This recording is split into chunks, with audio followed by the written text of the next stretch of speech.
Good morning students. So today I am going to start again chapter 2, nutrition in animals. So before we have studied about the nutrition in human beings. In this we have studied, हमने किसके बारे में पढ़ा?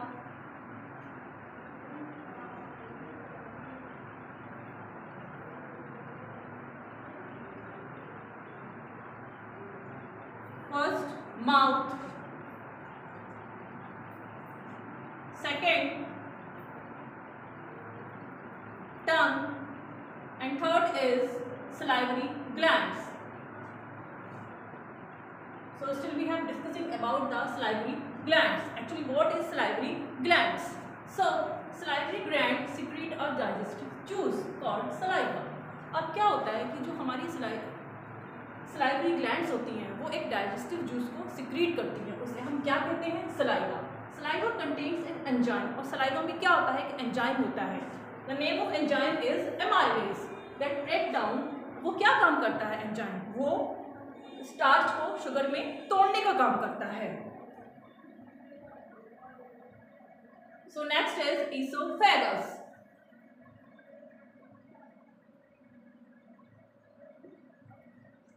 It is a hollow tube. ये एक तरह की hollow खाली ट्यूब होती है. It's like this that connects mouth to the stomach. जो माउथ से लेकर स्टोमक तक कनेक्ट रखती है. इट मीन्स माउथ को स्टोमक तक कनेक्ट करती है. So here food is pushed downward by the concentration of the wall. It means कि जो इसकी वॉल होती है उसमें कॉन्ट्रैक्शन होता है, वो सिकुड़ती है, और जो फूड होता है वो नीचे की तरफ डल जाता है. इट मीन्स किसके सिकुड़ने से? वॉल्स के कॉन्ट्रैक्शन से फूड नीचे की तरफ आता है. देन दिस वॉल रिलैक्सेस, और उसके बाद में वॉल्स जो होती है वो रिलैक्स पोजीशन में आ जाती है. And next part of the oesophagus contracts, और ईसोफेगस का जो नेक्स्ट पार्ट होता है वो दोबारा से फिर कॉन्ट्रैक्ट होने लगता है. This create a wave like movement. यहाँ पर एक वेव की तरह मूवमेंट क्रिएट हो जाता है.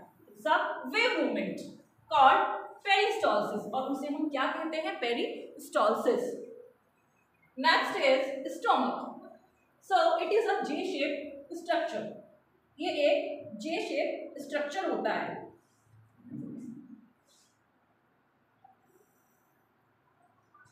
The stomach receives food from the oesophagus.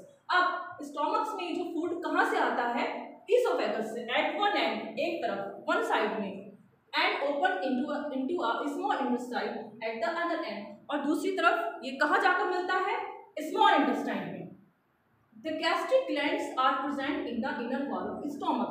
Stomachs की इनर वॉल में, जो सबसे अंदर वाली वॉल होती है, वहां पर क्या होता है? गैस्ट्रिक ग्लैंड्स होती है विच सिक्रीट गैस्ट्रिक जूस, और इन गैस्ट्रिक ग्लैंड से एक जूस सिक्रीट होता है, उसे हम क्या कहते हैं? Gastric juice. This juice contains enzyme. अब इस जूस में एंजाइम्स होते हैं that help to digest the food, और जिससे हमारे फूड का डाइजेशन होता है. Stomach also secrete mucus. अब हमारे स्टोमक से ऑलरेडी एक एंजाइम सिक्रीट होता है जिसे हम क्या कहते हैं? Mucus and hydrochloric acid. These are the secreted by the enzymes. Mucus, hydrochloric acid kills the bacteria. अब हाइड्रोक्लोरिक एसिड क्या काम करता है? वो बैक्टीरिया को किल करने का काम करता है प्रेजेंट इन द फूड. जो हमारे bacteria, what is the bacteria? We can so bacteria is the micro organism जो हमारे फूड में होते हैं. Mucus protects the lining of stomach. अब फ्रॉम हाइड्रोक्लोरिक एसिड. अब म्यूकस का क्या काम करता है? क्या काम होता है? Mucus is also enzyme. वो हमारे स्टोमक की जो इनर वॉल होती है, जो अंदर की तरफ की वॉल होती है, उसको हाइड्रोक्लोरिक एसिड से प्रोटेक्ट करने का काम करती है.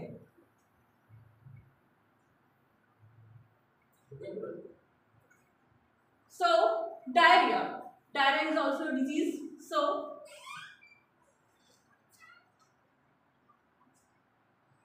diarrhea क्या होता है? Diarrhea is a very common Indian, especially in children.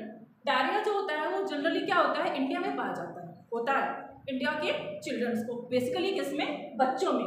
This is cause infection. किसकी वजह से होता है? इन्फेक्शन की वजह से. फूड पॉइजनिंग, हमारे भोजन में सॉरी हमारे स्टमक में जो फूड होता है उसमें पॉइजनिंग होने लगती है, वो पॉइजन के फॉर्म में आ जाता है, फूड पॉइजनिंग। और इनडाइजेशन, इट मीन्स इम्प्रॉपर तरीके का इनडाइजेशन, जिसका अच्छी तरीके से डाइजेशन नहीं होता। In diarrhoea you may have experience the frequent watery stool. Diarrhoea में क्या होता है कि जो हमारा वाटर का लेवल है वो डाउन होने लगता है, इट मीन्स वाटरी। हम जो होते हैं कई बार मल के लिए जाते हैं। Under severe conditions it may be fatal.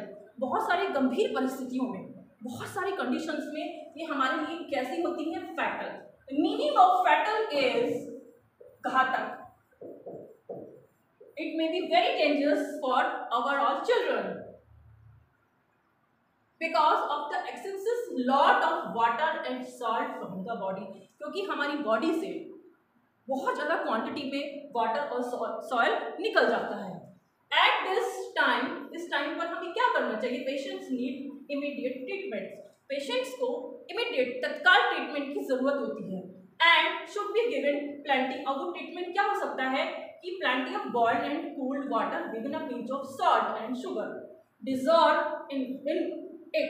It means कि पानी को उबालकर उसमें एक चुटकी नमक और एक चम्मच चीनी उसमें डाल के उसका एक घोल बना सकते हैं। This is called oral rehydration solution.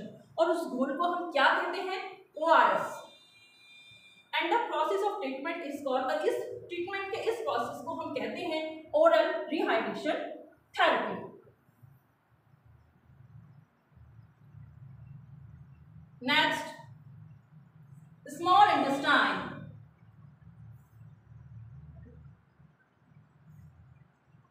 What is the small intestine?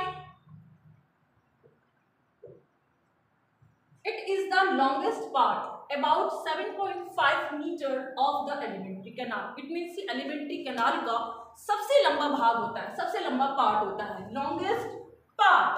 So it is also the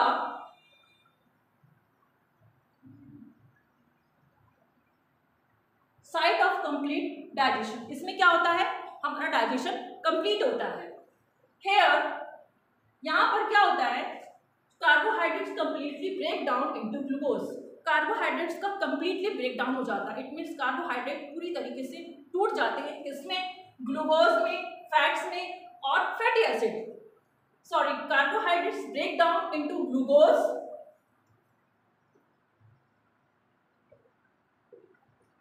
carbohydrates आप इसको ऐसे समझ सकते हैं, कार्बोहाइड्रेट ब्रेक डाउन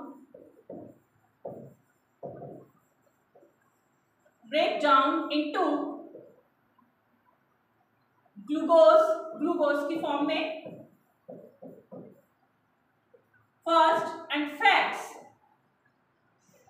और जो फैट्स होते हैं वो ब्रेक डाउन हो जाते हैं, टूट जाते हैं,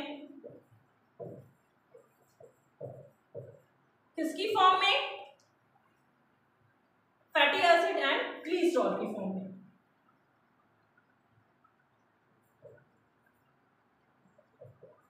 फैटी एसिड एंड ग्लिसरॉल।